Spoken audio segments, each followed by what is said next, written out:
Hello बच्चों, ये प्रश्न को देखते हैं। तो प्रश्न में दे रखा है कि निम्न में से कौन सा विलेयता गुणनफल एवं एक अनुप्रयोग नहीं है। तो यहाँ पे चार विकल्प दे रखा है। पहला में दे रखा है अवक्षेप निर्माण का अनुमान लगाना, दूसरा क्या दे रखा है अल्प विलय लवण की विलेयता का अनुमान लगाना, तो तीसरा क्या दे रखा है किसी बफर विलयन में पीएच का अनुमान लगाना, और चौथा दे रखा है गुणात्मक विश्लेषण। आइए मुख्य अवधारणा की चर्चा करते हैं। मुख्य अवधारणा तो अगर हम देखें तो प्रश्न में क्या दे रखा है, निम्न में से कौन सा विलेयता गुणनफल का एक अनुप्रयोग नहीं है। तो विलेयता गुणनफल का अगर हम अनुप्रयोग देखें तो इसके कौन कौन से अनुप्रयोग होते हैं। अगर हम पहला देंगे तो पहला अगर हम देखें तो ये हमारा क्या होता है अल्प विलय लवणों की विलेयता ज्ञात करने में। तो दूसरा अगर हम देखें, दूसरा हमारा क्या होता है पदार्थों के अवक्षेपण के लिए अभिकर्मकों की सांद्रता ज्ञात करने में। तीसरा अगर हम देखें तो तीसरा हमारा क्या होगा नमक के शोधन में। तो ऐसे हमारे क्या होता है बहुत सारे हमारे अनुप्रयोग होते हैं। तो आइए अपना विकल्प देखते हैं कौन सा विकल्प सही है। तो अगर हम पहला विकल्प देखें तो पहला विकल्प में क्या दे रखा है अवक्षेपण निर्माण का अनुमान लगाना। तो यहाँ पे अगर हम देखें तो जो हमारे विलेयता गुणनफल होता है इसका उपयोग हम क्या कर सकते हैं अवक्षेपण निर्माण का अनुमान लगाने में कर सकते हैं।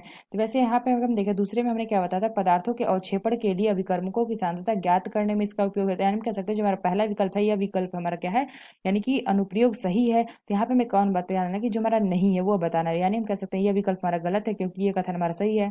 तो बी क्या दे रखा है, बी हमें दे रखा है अल्प विलय लवण की विलेयता का अनुमान लगाने में। तो यहाँ पे हमने पहले में देखा था कि अल्प विलय लवणों की विलेयता ज्ञात करने में इसका उपयोग करते हैं, यानी हम कह सकते हैं जो हमारा बी है ये भी हमारा सही है, इसलिए यह विकल्प भी हमारा गलत होगा। तो सी क्या दे रखा है किसी बफर विलयन के पीएच का अनुमान लगाने में। तो ये हमारा अनुप्रयोग क्या है गलत है, यानी हम कह सकते हैं जो हमारा सी विकल्प है यह विकल्प हमारा सही होगा। तो बफर विलयन क्या होता है, तो ऐसे विलयन जिसमें अगर अल्प मात्रा में हम अम्ल व क्षार मिलाने पर उसके पीएच मान में कोई नग्न परिवर्तन नहीं होता, यानी कि कोई भी परिवर्तन नहीं होता, उसे हम क्या करते हैं बफर विलयन कहते हैं। तो अगर पीएच का अगर हमें निकालना होगा तो पीएच बराबर हमारा क्या होता है पी के ए प्लस हमारा क्या होता है लॉग, और यहाँ पे हमारा क्या होता है क्षार की सांद्रता बटे में क्या होता है हमारा अम्ल। तो ये हमारा उससे हम क्या करते हैं पीएच का मान निकाल सकते हैं, ना कि हम विलय गुणन से यहाँ पे पीएच का अनुमान लगा सकते हैं। इसलिए हम कह सकते हैं जो हमारा सी विकल्प है यह विकल्प हमारा सही होगा, ये हमारा अनुप्रयोग नहीं है विलेयता गुणनफल का। तो डी क्या दे रखा है गुणात्मक विश्लेषण में, ये हमारा क्या करते हैं विलेयता गुणनफल का उपयोग हम गुणात्मक विश्लेषण में करते हैं, इसलिए यह विकल्प हमारा गलत होगा। तो हम कह सकते हैं जो हमारा सी विकल्प है यह विकल्प हमारा सही होगा। तो आशा करते हैं आपको समझ में आया होगा। धन्यवाद।